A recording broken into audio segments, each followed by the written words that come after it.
Hello,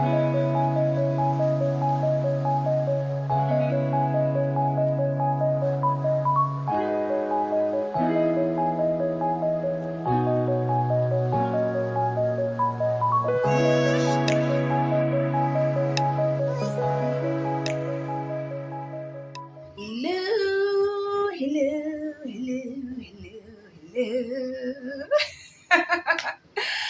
Oh gosh, I've had such a great morning. I am just having fun. I'm away from home and I've had an amazing weekend. There's some times when you gain time. There's some times when you lose time. And there's some times when whatever it is you're doing almost multiplies your time. Because you're reaping from the fruits of that investment months ahead and weeks ahead and years ahead. And that is what my weekend was. It was a multiplication of time kind of weekend. And I am just so grateful and so excited. And this morning I wanted to share with you, or this afternoon, or this evening, well, depending on where you are, I wanted to share with you. Hmm, I actually came on to share with you something else, and I'm going to record a video just after this one sharing that. But right now, I just wanted to share a little bit about strength of a woman. I remember we're having a conversation once, and someone was saying to me how she genuinely prefers working for male bosses than for female bosses, right? And I laughed and I said, you know what, I don't like peddling that narrative because I'm female. And I want my associates to be able to say, hey, I prefer working for Lady Godam than any other male boss that there is or any other female boss that there is. She's just professional, authentic, and all of these type of things.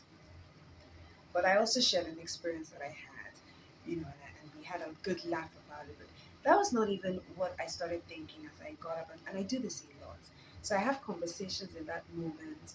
We're done and dusted with it, and then I get upstairs or I get to my room, and I just replay the conversation and I replay the deeper legs to the conversation, and I just explore it and expand it out a bit more. So it's just how I work, right?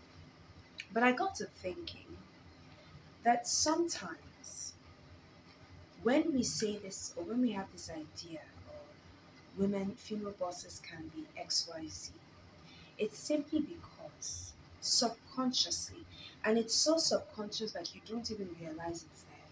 Subconsciously, we expect women to be nice and sweet and mommy like. It's what it is. It's just how we expect women to be. We expect us to be soft, not to be too aggressive. We expect that when things go wrong, we just accept nonsense and mediocrity and foolishness in the name of being nice and mommy like. Newsflash: in a professional setting, I am not your mom. Yeah, I'm just not. I expect a level of excellence that is synonymous with my brand. Don't come at me with your mediocrity, with your excuses, and you expect it to be okay. It is not okay. It really isn't. It's annoying. So sometimes, honestly, I ignore certain things because if I respond how I'm feeling in that instance, I may damage, I may do a lot of damage. But you see, we need to stop peddling this narrative. We need to stop buying into this subconscious narrative that if you're a woman, you're a boss, you need to mommy and baby the people that you're working with. No, I need to help you grow into an excellent version of yourself. I need to help you represent the brand and the company that I'm building according to the values that I hold dear. So if we have people that we are working with who are holding us to high standards and we're naming them difficult, then we are wrong. We actually are wrong. If we think that it's okay to be mediocre and to make excuses over how we are and personal challenges that we face and all these other type of things, and we expect the other person to understand just because she's female, then we are wrong. We really are. We need to do better. And we need to be better. And we need to show up better and stop making people strong feel like it's wrong. No, we need to have women that can hold us accountable, that can tell us when what we've produced is a nonsense piece of work. And we need to become people that can take feedback.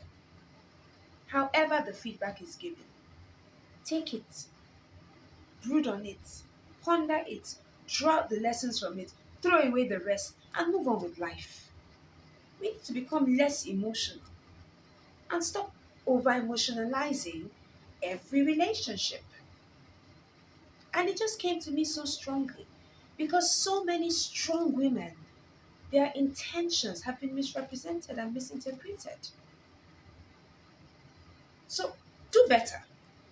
And why this came home so real to me was there's a lady I listen to on YouTube sometimes, on Instagram sometimes, and a few years ago I just thought, my goodness, honestly, up until probably earlier on this year, I just thought, my goodness, this woman is so strong and so abrasive.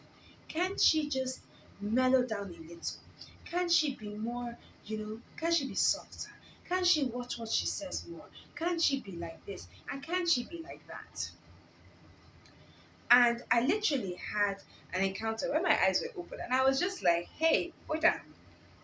This is her strength. You're expecting her to show up in a way that will make what she's saying palatable to you. She doesn't owe you that. She owes you authenticity. She owes you truth. She owes you love. And that shows up in different areas. We can't all be cookie cutter images of one another because we are not one another. We are unique. Our fingerprints are varied and different. All 7 point something billion of us in the world are as unique as they come. So, because one person leads with empathy and softness and all of that type of stuff doesn't mean that the other person who leads with strength and power and excellence is wrong. And I just really wanted to say this because we peddle all sorts of things all the time in the name of all sorts of things all the time. But don't be that person. If you are meant to produce work, make sure it's at an excellent standard. Don't make people drop their standards just because you can't measure up. If you're having issues, it's your responsibility to communicate that you are having issues. It's on you and not on the other person. And I really hope this helps.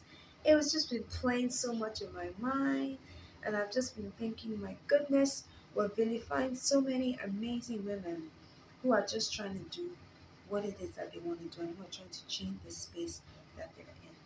Don't make a woman question the strengths that she's been given and the strengths that she's been born with. If you need to upskill, then do it quickly. Upskill, become, grow. Use feedback in a positive way and in a positive light. Don't make people feel guilty because they are strong. There's a song that keeps on playing in my head every time I say this. I can't remember the beginning or the end, but it sounds like, don't want you done. I'm not your mama. We are not your mommy, so stop it. Even with our children, we hold them to a certain level of excellence, we hold them to a certain level of execution, we have expectations of them. How much more people we are working with? Get rid of your excuses, get rid of your own complex, deconstruct the expectations you have in your mind as to how a woman should behave and should act and should speak and should come across. And if I am telling you this as an etiquette, grooming, and hospitality queen, then you know there is something there because I am big about how women show up and the brand they're building for themselves. But I will never ask a woman to drop her standards, to drop her level of excellence, just so that she can come across as more palatable to people who are mediocre. Do better. Be better. I love you. I'm grateful for the gift of you, and I will see you soon. Stay safe and remain beautiful. We'll speak soon. Bye.